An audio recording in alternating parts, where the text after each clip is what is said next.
ball up to the distance of about a mile. That's all the way out to the shores of Round Island out there. And at that mile-long distance, I can tell you with certainty, we could probably hit the pinpoint target of Round Island out there. So that being said, it's not really an all too accurate cannon. The accuracy range is actually more towards the half mile, just to the edge of the stone breakwall there. And in that range, we can hit a ship-sized target once out of every 3 shots, if that target isn't moving. So, still not really an all too accurate cannon, but by the 1880s, the time period Sage and I are dressed to represent, well, it didn't really have to be a very accurate cannon. And that is mostly because Fort Mackinaw here is the headquarters to a national park. So the soldiers were no longer using the cannons to fire off shots in the force of defense. Rather, they were being used for ceremonial purposes. They were firing what are known as salute shots. Basically, special shots without any cannonballs, just to make some noise in celebration of either events happening on the island or around the nation. Soldiers would fire off the cannon for the president's birthday, for the 4th of July, or even for the first boat of tourists to come over and visit the island after the spring ice melts. Because even during the 1880s, firing off a cannon is pretty cool. So soldiers were looking for any excuse they could get their hands on to fire off these pieces.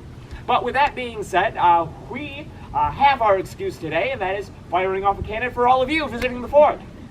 All right. So with that being said, we're about ready to fire the cannon. However, before we do that, we first have to clean the piece. So I'm just going to step around the tail spike here, and I will thumb stall for Sage, who will be working up at the barrel end of the cannon. Now, the first tool Sage will be using is known as the auger or the gunner's worm. Essentially, it's kind of like a corkscrew at the end of a stick. He'll run that down to the base of the cannon here to try to scrape out any debris that may have been left there from our previous firings. So today we may find some historically inaccurate aluminum foil, but during the 1880s they were actually wrapping their charges with a muslin cloth. However, cloth does have a tendency to keep burning. And so to prevent any sparks or embers from lingering at the base of the cannon here, we switched to aluminum foil just because it cools down that much faster. Now once Sage is satisfied that there's nothing at the base here, he'll move on to the next tool, the wet swab. Now the wet swab is essentially a dirty sponge at the end of a stick. He's going to dump that into a bucket of water and then run it down the bore of the cannon.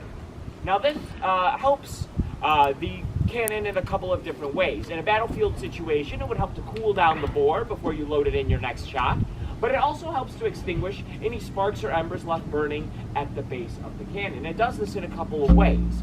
One by introducing water, and if you heard that thunk, the other by creating a vacuum. So that thunk you heard was the sound of the vacuum breaking, and with that we should be safe to load in our powder charge today.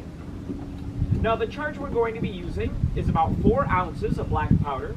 Cameron will be seating this charge at the base of the cannon using the ramrod on the other end of the wet swab. We'll push that down into place, tamp it into position, and once he's satisfied with its placement, we can then wheel this cannon forward into the firing position. To the front. Okay. Now the next step here is to prime the cannon. So Sage will take a brass spike known as a gimlet, and he'll run that down the touch hole in the rear of the cannon there, tearing open a hole in the charge that he's placed there. And that will expose the charge to our ignition device, the friction primer. Now what a friction primer is it is essentially a brass tube filled with very fine gunpowder. And at the top of the tube there's a chemical known as fulminated mercury. Now this chemical is very friction sensitive, so when the pull pin at the top is pulled, it will cause it to flare up, it will ignite the very fine gunpowder, sending a jet of flame through the touch hole and setting off our cannon salute here for you today. So with that, I'm going to warn you at this point, this cannon can be a bit loud. You'll probably want to cover your ears or get your cameras ready, you know, depending on your priorities.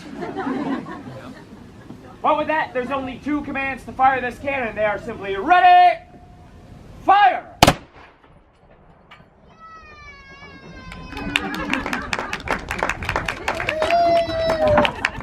And with that, there's our cannon firing demonstration here at Fort Mackinaw for you today. So if at this point, if you have any questions for either myself or Sage, feel free to stick around and chat with us while we're packing up here. Our next demonstration will be happening at about 11:30. That will be a walking tour starting at the bottom of these stairs over near the corner of the parade grounds just in front of the guardhouse. So we do hope to see you there, and I hope you all have a wonderful day here at Fort Mackinaw. Thank you.